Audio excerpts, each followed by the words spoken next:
Hello बच्चों, let's see this question. In Haber process, 30 liter of dihydrogen and 30 liter of dinitrogen were taken for reaction which yielded only 50% of the expected product.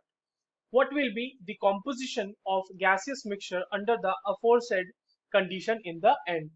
चलिए इस question को solve करते हैं बच्चों। सबसे पहले तो ये देखते हैं कि इस क्वेश्चन को सॉल्व करने के लिए हमारे पास कौन से की कॉन्सेप्ट की जानकारी होनी चाहिए।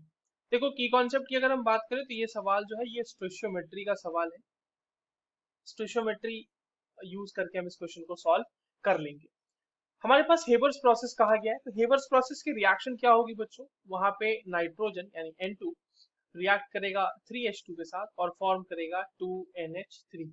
अब देखो यहाँ पर अगर आपके पास प्रेशर और टेम्परेचर कांस्टेंट, ठीक है, at pressure and temperature constant, तो वहां पर जो नंबर ऑफ मोल्स होता है वो डायरेक्टली प्रोपोर्शनल होता है वी के, वॉल्यूम के। तो हम इसमें जो नंबर ऑफ मोल्स है उससे डायरेक्टली रिलेशन निकालेंगे वॉल्यूम का।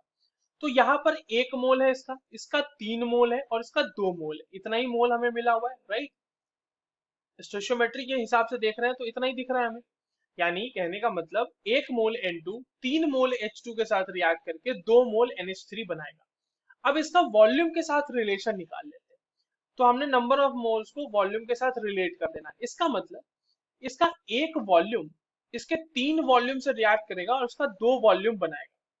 यानी कि हमारे पास क्वेश्चन में अब देखो क्या दिया हुआ है वो समझते हैं। गिवन है हमारे पास, आप देखो 30 अगर आपके पास लीटर, इसको गिवन को छोड़ो अभी, पहले यहाँ पे ये समझो कि 30 लीटर अगर हमारे पास H2 गिवन है तो इसके लिए बच्चों हमारे पास 10 लीटर नाइट्रोजन होना चाहिए ताकि वो उसके साथ रिएक्ट करके 20 लीटर अमोनिया बनाए। ठीक है, तो हमने ये नंबर ऑफ मोल्स और वॉल्यूम का रिलेशन निकाला। अब हम गिवन वाले देखेंगे। गिवन है हमारे पास ये भी 30 लीटर है और ये भी 30 लीटर है। अब इसमें साफ साफ दिख रहा होगा आपको कि लिमिटिंग रिएजेंट कौन है बच्चों। तो लिमिटिंग रिएजेंट यहाँ पे हमारा 30 ml हाइड्रोजन है, इसी के बेसिस पे प्रोडक्ट फॉर्म होगा। क्योंकि अब देखो 30 ml के लिए 10 ml नाइट्रोजन का ही हमें जरूरत है।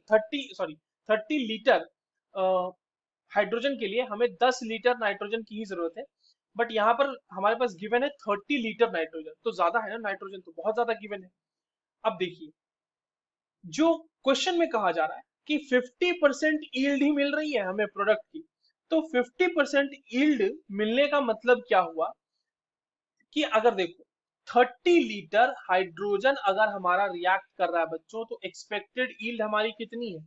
20 लीटर। 20 लीटर ही तो मिलना चाहिए, है ना? बट हमारे पास 50% ईल्ड है। तो सिंस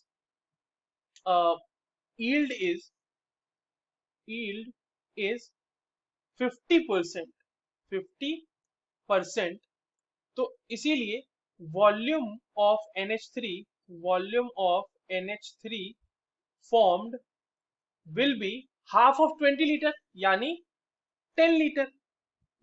10 लीटर अमोनिया ही तो बना होगा ना। अब बहुत ही आसान हो गया हमारा क्वेश्चन। कैसे?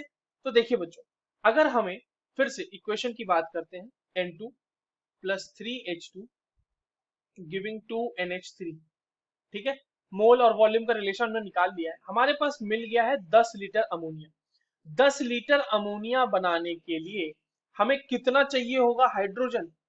10 लीटर अमोनिया बनाने के लिए, क्योंकि देखो 20, इसको सिंपल इस तरह से अगर हम लिखें, मोल वाला रिलेशन लिखें, तो हमने ये लिखा कि इसका 30 लीटर इसके 10 लीटर के साथ रिएक्ट करके इसका 20 लीटर बनाएगा। बट हमारे पास अभी क्या है बच्चों? हमारे पास 10 लीटर बन रहा है ये। तो इसका हमें कितना चाहिए होगा?